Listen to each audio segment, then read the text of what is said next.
I have to tell you that I've been a keeper of the Sabbath for 40 years. I've been keeping the Sabbath from the day I got saved. I honor the Sabbath day. Though in this church, I didn't try to correct the pastor. That was not my job. When Pastor Stanley was here, it was my job to roll up on him as the pastor and correct him. That was not my job, and I stayed in my place. But I've also fasted for 40 years. Now, this church, Pastor Stanley was not doing a lot of fasting.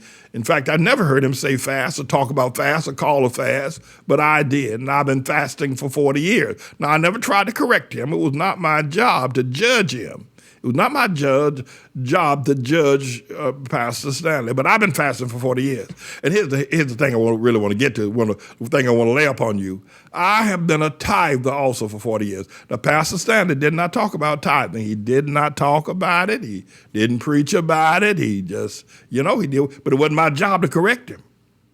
But when I took the helms of this church, I brought all three of these things into a reality in this ministry that does not smear Pastor Stanley.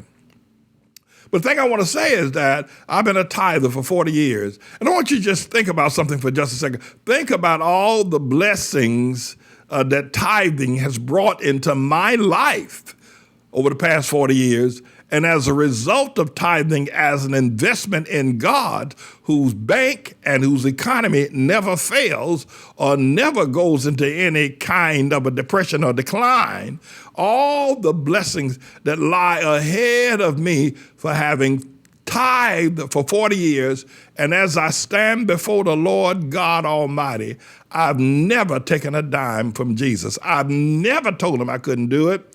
I've never, years ago, when Pastor Stanley was the pastor of the church, they used to have several people count the offering. One person would open the envelope, another person would count it, another person would verify it, because they just couldn't trust one or two people in there, because people would steal. Even on Sunday in the offering, they would steal money from the church.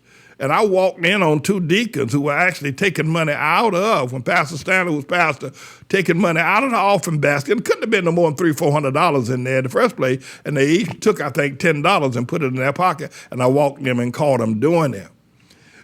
And that's just outright thievery. But, the person that doesn't tithe, now, those two men who took that money, they both had jobs and good incomes. They didn't need to take that little old money that came out that basket. But the person that doesn't tithe robs God every time they get paid. And they don't realize that they are cursed as a result of having robbed God. But they are robbers. If you don't tithe, you're just a common thief. And then when you say you can't tithe because you don't get enough to tithe, you're lying. And you've let a $10 bill or a $20 tithe out of a $200 paycheck or a $100 tithe out of a $1,000 paycheck turn you into a perpetual liar. Because you are a liar and you're also a thief. Like those men that stole money from Pastor Stanley's offering basket. You do it every week. I've been a Sabbath keeper for 40 years. I've fasted for 40 years. I've been a tither for 40 years. Blessings and blessings and blessings. Some of you have been liars for 40 years. You have been thieves for 40 years. And cursings and cursings and cursings. This is symbolic. It's where Jesus was baptized. It's where John baptized. And so this is not a rebaptism.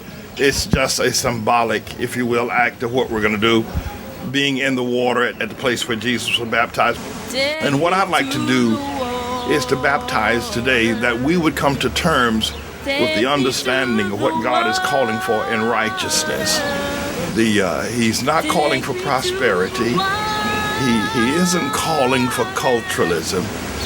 God is calling for righteousness. If we would commit ourselves to fulfill all righteousness. And God has called us to be persecuted for righteousness' sake, as John was persecuted for righteousness, and so Jesus. I got to tell you that I'll never forget this experience. of actually stepping in the water where Jesus were baptized, and where John has baptized so many people. This is such a historic and a powerful, powerful sight. Just to touch the water was so critical. And I'm glad that people got baptized to have that experience. It was a safe experience and a great experience. I'm not even going to change my clothes. I want to just stay in baptism mode until I get back to the hotel. So that's what I want to say. All right. This has been live from the Jordan River. God bless you all. Peace. That's nice. Get everybody. Righteousness. Boom, chakalaka goes right there. Over the years, we have served more than 1 million meals to hungry bellies and hungry people here in the Harlem community. And I wanted you to be able to see that. I want you to see our involvement with youth, our summer youth programs, our courtyard being used as a place where children can be safe, guarded, and protected as they have their miniature swimming pools, and a safe place for children to eat that is guarded, that is protected by our own sense of security, and the wholesome and fresh meals that we serve. We wanted you to be able to see the mission of this church. And we've been doing this for years. Just recently, one of our members, more than a 30-year member of this church, but it hasn't, not one that, that you would probably find as members of some other churches with their nose stuck up in the air. But her father is now close to death or very sick in the state of South Carolina. And I said to her, well, because she doesn't have money, I said, we will buy you a bus ticket, a round trip bus or train ticket for you to travel to South Carolina to be with your father in this time of pandemic. There's very little funding around. There's sickness everywhere. And the thing that just blew me away was she said, as she was talking to Elizabeth, she said, but how are you going to do that, to pay for me a round trip ticket to travel and give me expense money? And because Pastor Manning has to feed the children, he has to educate the children, he has to buy school supplies for them, he has to pick them up in the mornings and take them back, and then he's got the ministry he has to take care of, all the bills of running the church, of keeping a major house like our house operational, keep the lights on, how are you going to be able to do that? And she was almost reluctant to take the money because she felt that it would be better served by feeding the children. We gave it to her anyway. But we want you to know that we do a work in this community. There have been a lot of lies told on us. And it's almost unimaginable why some of the people that have lied on us. But I can tell you behind all of it is the LGBTQ community. They don't want us to be successful, but we are, and we're going to continue to be successful in serving the meals that we're serving and serving the people that we are. And the LGBTQ community will not take us down. They are not going to take our church. Yet they've defamed us. They've written ugly newspaper articles about us.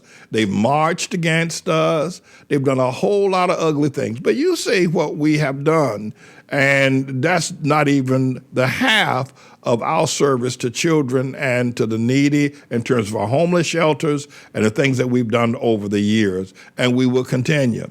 And probably the lies and the smears and the ugly newspaper articles and the wicked spirits and the so-called I ain't for the black man, that is not going to go away. I don't expect it to go away. I don't. But I do tell you this, that we will succeed against all of that, for God is with us, and I am his servant.